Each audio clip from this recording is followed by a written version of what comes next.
Hello, this is George again, one of the participants in the Masters of Sports Medicine. This is Alex, my colleague, who has volunteered to examine his lumbar spine. So the examination of the lumbar spine starts by asking the patient to walk, or you examine him while he walks into the room. So if you could kindly just walk from side to side, please, Alex. The main reason for doing that is to see if there's any ontologic gait that could be because of disc herniation causing nerve root impingement. That's fine. Right, so now continue with the rest of the examination. What we're gonna do, we're gonna ask Alex to turn on the side in order to see, just turn on your side, like that, yeah. To see the normal lumbar lordosis, thoracic kyphosis, and the cervical lordosis. Asking him to turn on that side, if you turn like fully on that side. Yeah. So we're gonna just lift the t-shirt to check for any scoliosis, any muscle atrophy or hypertrophy. The scoliosis could be magnified if you could possibly lean forward like that. By doing that, we can see if there is any scoliosis. That movement magnifies the scoliosis. You can come back. Fine, thank you. Okay, so now we're gonna ask him to turn on the side again.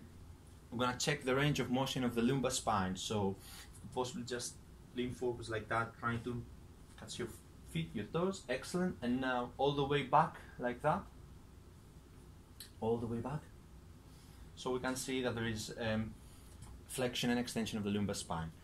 Same things, we're gonna do it in the sitting position. So if you can kindly sit at the edge of the bed, looking towards the wall, please. So same things, as he sits there, lifting the t-shirt, we can see the spine, and we're gonna palpate. Before palpating, we're gonna ask him to lean forward again, checking for any scoliosis. Alex doesn't have any scoliosis, so you can come back. And then if you come backwards, okay. And then if you go from side to side, and the other side, yeah. And now if you can rotate from side to side.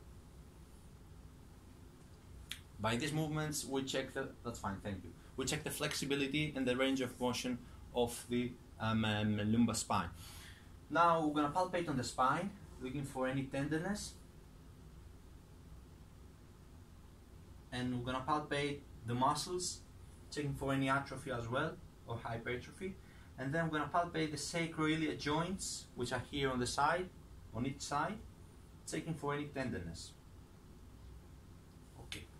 Now, if you come to the front again, please. Now, we'll have to check for a few things. Before going to the actual clinical examination of the lumbar spine, there are some pathologies that can cause pain radiating to the spine, which we have to rule out. For example, sacroiliac joint pain. So what we have to do, as you stand on your side, please, like that as I am doing, if you put your hands like that, and if you stand on one foot, yeah, on one leg, and if you lean backwards, by doing that movement, okay, you can come forwards. By doing that movement, we can check for sacroiliac joint pain or for facet joint pain. So that pain could be exacerbated if there is pathology on the side where the foot is on the floor. Same thing on the other side, checking the same thing on the other side and going backwards again. That could cause some pain here at the sacroiliac joint. Thank you. Okay, now if you lie on your back here, before going again to the actual examination of the lumbar spine, we're going to check the hip joint. We can cause some pain radiating to the back or to the leg, which can mimic radiculopathy. We can do the Patrick or the Faber's test, flexion, abduction, and external rotation, to see, by stabilizing with the other hand the pelvis, to see if there is any pain to the hip joint, which is negative here. And another specific test is the test for the piriformis muscle, which can cause the piriformis syndrome, which can mimic sciatica. So what we have to do is to do an extreme external rotation in order to exacerbate pain piriformis muscle, or you can palpate at the entry point of the piriformis muscle at the buttock to see if there is any pain, or create a tension of the piriformis muscle by doing that movement, which is negative. Now, going to the actual examination of the lumbar spine, what we have to do, we have to check a few things, starting with the motor part of the clinical examination of the legs. What I'm going to do, I'm going to ask Alex to lift his right leg against me. By doing that, by lifting the whole leg, we're checking actually the L1, L2, the neurotomes, and then by bending your right knee, please, and if you kick up in the air against me, by doing that, we're checking L3, L4 mainly. Now we're gonna, if you go just a bit higher, thank you. Okay, now we can see the feet. Right, so next we ask the patient to bring the feet towards himself like that. If you extend your legs, yeah. So by checking that mainly we can check the L4 and the big toe extends hallucis longus towards your side again. That's the L5, and if you push me downwards, that's the S1. That's how we check the S1. And if you bend your knee and pull me towards your side, and that's the S2. So we have to do these things both sides to make sure that the examination is equal on both sides and the power is equal. So the power is 5 out of 5 in both sides. If that's decreased, that could be because of pathology in the lumbar spine. Going to the sensory part of the clinical examination, we're going to check the light sensation in both lower limbs. Ideally we should use a pinprick, but we can do it by using our fingers actually. Checking the higher part of the legs here, asking the patient if he can feel the same both sides, which is the L1 distribution, dermatome. Going a bit lower between the knees and the groins, almost in the middle, checking the L2 distribution. And then around the knee area, checking the L3 distribution. Going lower, below the knee, on the shin, on the medial side, checking the L4 distribution, and then laterally checking the L5, and at the posterior part of the calf, checking the sensation at the S1 distribution.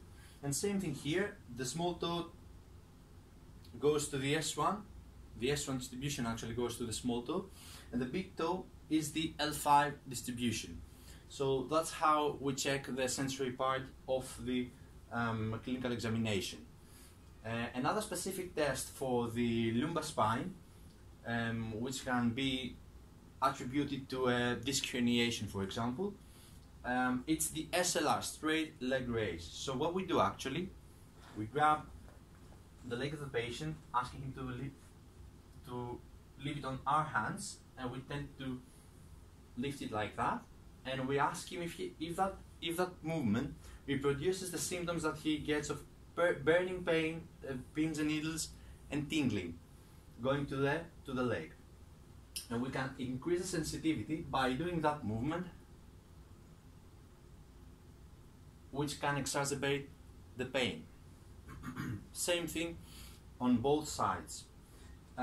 Next part will be the examination of the reflexes. What we have to do, we have to check the knee jerk and the Achilles. So we ask the patient to be as relaxed as possible. By doing a few movements like that, we can make him relax, and then we check the knee jerk, which is the L3 distribution. Same thing, we do it on both sides. And then we have to check the ankle jerk, which is mainly the S1 distribution of the reflex. So again, we ask the patient to cross the legs, and slightly we elevate the foot, like that. Okay, and we do it on both sides.